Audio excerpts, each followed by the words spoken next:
ثم الرضا عن أبي بكر وعن عمر وعن علي وعن عثمان ذي الكرم. لہٰذا اس سچویشن میں جب بیعت عام ہوئی تو سیدنا علی شیر خدا کو آپ نے بلوا بھیجا اور حضرت علی اور حضرت زبیر سے پوچھا کہ آپ گھر بیٹھے تھے، دن پہلا ہی ہے بیعت عام کا، ثقیفہ کے بعد اگلا دن آپ تشریف نہیں لائے، کیا بات ہے؟ اب سیدنا علی شیر خدا اور سیدنا زبیر ان دونوں کا جواب سن لیجئے، وہ فیصلہ کر دے گا. پوچھا کہ آپ تشریف کیوں نہیں لائے؟ تو انہوں نے جواب جو دیا وہ فرماتے ہیں، لفظ ہیں، آپ فرماتے ہیں واللہ خدا کی قسم ہمیں کوئی اور ناراضگی نہیں ہے. یہ سن لیجئے، ما غضبنا الا انا اخرنا عن المشاورہ وانا نرى ابا بکر احق الناس بها بعد رسول اللہ صلی اللہ علیہ وسلم لانه صاحب الغار وثانی اثنین وانا لنعرف شرفه وكبره ولقد امره رسول اللہ صلی اللہ علیہ وسلم بالصلاة بالناس وهو حي. انہوں نے کہا خدا کی قسم ہم کسی اور ناراضگی کی وجہ سے پیچھے نہیں بیٹھے تھے، یہ ہے اصل موقف اور صحیح قول. ہمیں صرف ناراضگی تھی، جو خفا تھے وہ اتنی بات تھی کہ وہ جو ثقیفہ بنو ساعدہ کی بات ہو رہی تھی کہ کل یہ ڈیسیژن لے لیا اور آج ہم سے اس وقت مشورہ نہیں کیا گیا، ہمیں مشورہ لینے میں مؤخر کر دیا، تھوڑا سا ہم سے مشورہ لینے میں جو تاخیر ہوئی، ہم اس تاخیر کی وجہ سے ناراض تھے، تھوڑا اتنی سی بات تھی. ورنہ اللہ کی عزت کی قسم انا نرا ابا بکر حق بالناس، ہم امر خلافت کے لیے ابو بکر کو سب سے زیادہ حقدار سمجھتے ہیں بعد رسول اللہ، چونکہ یہی صاحب الغار ہیں، یہی ثانی اثنین ہیں. ہم ان کا شرف جانتے ہیں، عمر کی بزرگی جانتے ہیں، اور کیسے ان کو حقدار خلافت نہ سمجھیں. آقا علیہ السلام نے اپنی حیات مبارکہ میں ان کو ہم سب کی نماز کی امامت کے لیے کھڑا کر دیا تھا. یہ مولا علی شیر خدا اور سیدنا حضرت زبیر دونوں نے خطبہ دیا ہے مجمع عام میں، مسجد نبوی میں بیعت سے پہلے، اور پھر ہاتھ اٹھا کر بیعت کر لی. یہ پوری بات میں نے آپ کو بتائی، یہ تمام روایت پہلے اہل سنت کا سن لیں، پھر یہ میں اہل تشیع کا حوالہ دے دیتا ہوں. یہ روایت متفقہ ہے، تو جس پر دونوں گھر متفق ہوں معتبر کتب، تو اس روایت کو اصح، اثبت اور ارجح کیوں نہ تسلیم کیا جائے، کیوں نہ مانا جائے.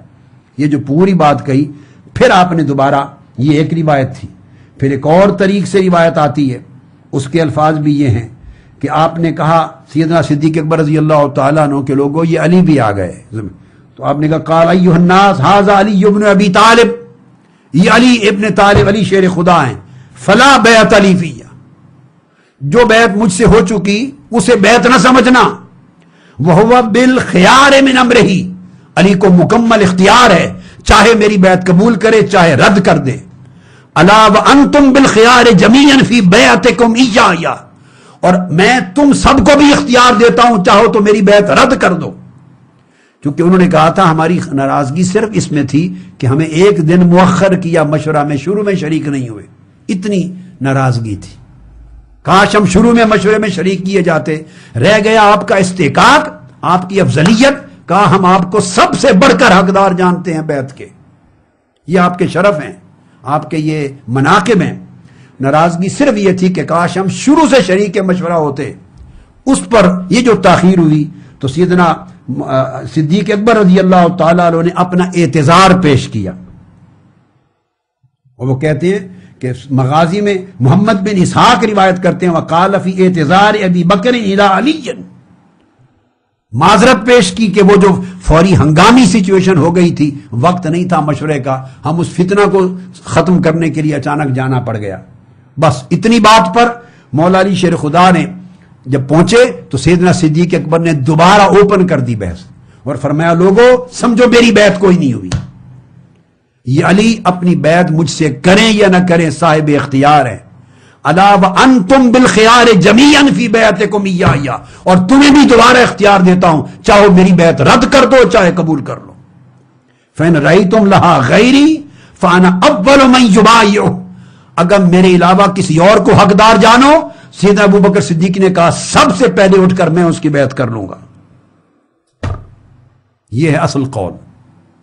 جب یہ بات سنی فلما سمع ذلک علی من قولہ تحلل عنہ ما کان قد دخل. جب سیدنا مولا علی شیر خدا نے یہ بیعت سنی بات تو ان کی جو رنجش تھی مشورہ میں تاخیر ہو جانے کی وہ دور ہو گئی اور آپ کھڑے ہو گئے. فرمایا لا نرا لہا احدا غیرک، کیونکہ ابو بکر صدیق نے فرما دیا تھا اگر کسی اور کو حقدار سمجھو میری کوئی بیعت نہیں ہے، میں سب سے پہلے اس کی بیعت کرنے کو تیار ہوں. انتم بالخیار جمیعا، تم سب کو کھلا اختیار دیتا ہوں. تو گویا ثقیفہ بنو ساعدہ کی بات ختم ہو گئی. اب وہ ایک فتنہ ختم کرنا تھا، روکنا تھا، ایک سچویشن کنٹرول کرنی تھی، ہو چکی. اصل بیعت پھر وہ بیعت عامہ تھی جو مسجد نبوی میں ہو رہی ہے. جب مولا علی شیر خدا آ گئے ان کی خاطر سیدنا صدیق اکبر نے گویا پہلے امر کو منسوخ کر دیا، منسوخ ہو گیا کانسٹیٹیوشنلی. جب آپ نے کہا فلا بیعت علی، اب میرے لیے کوئی بیعت نہیں ہے. علی بھی ہوا بالخیار من امرہ، ان کو بھی مکمل اختیار ہے جو فیصلہ چاہے کریں. وانتم بالخیار جمیعا فی بیعتکم، تم بھی اپنی بیعت میں مکمل مختار ہو، جو چاہو فیصلہ کرو. اگر کسی اور کو بہتر سمجھو بتاؤ میں سب سے پہلے اس کی بیعت کروں گا.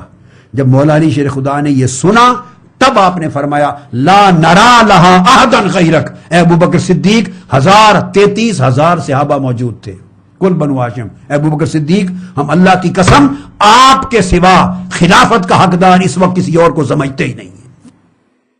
فمد یدہ فبایعہ، آپ نے ہاتھ اٹھایا اور مجمع عام میں سیدنا صدیق اکبر کی بیعت کر لی، اور جو آپ کے ساتھ آئے تھے انہوں نے بھی بیعت کر لی.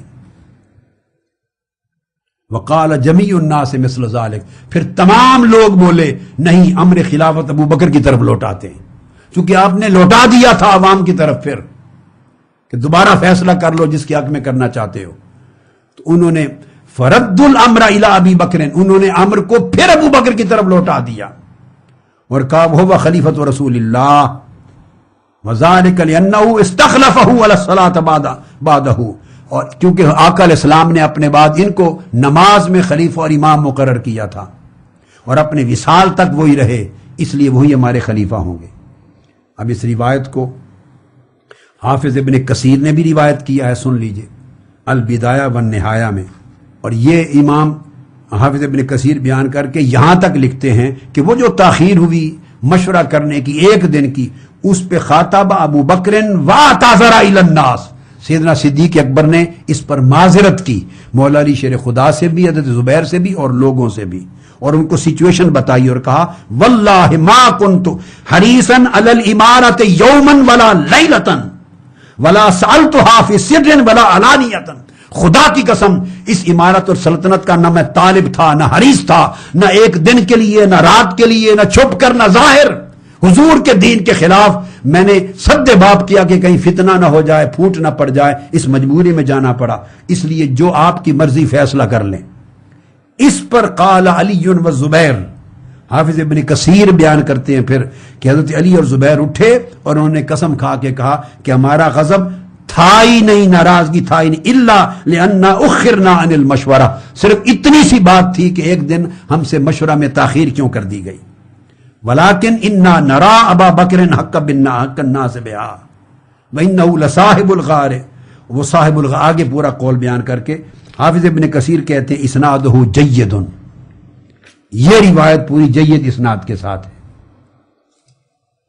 لہذا وہ 6 مہینے والی تو بات ہی نہیں، اس پہ تو اتنے سوال وارد ہوتے ہیں کہ اس کا جواب نہیں بنتا، اور وہ مولا علی شیر خدا کی شان کے لائق نہیں. اور ایک اس کے اوپر اور بات کر دوں، اگر آپ 6 مہینے بعد بیعت کرنے کے قول کو لیں تو پھر وہ گھسیٹ کے لانے کا واقعہ کہاں گیا؟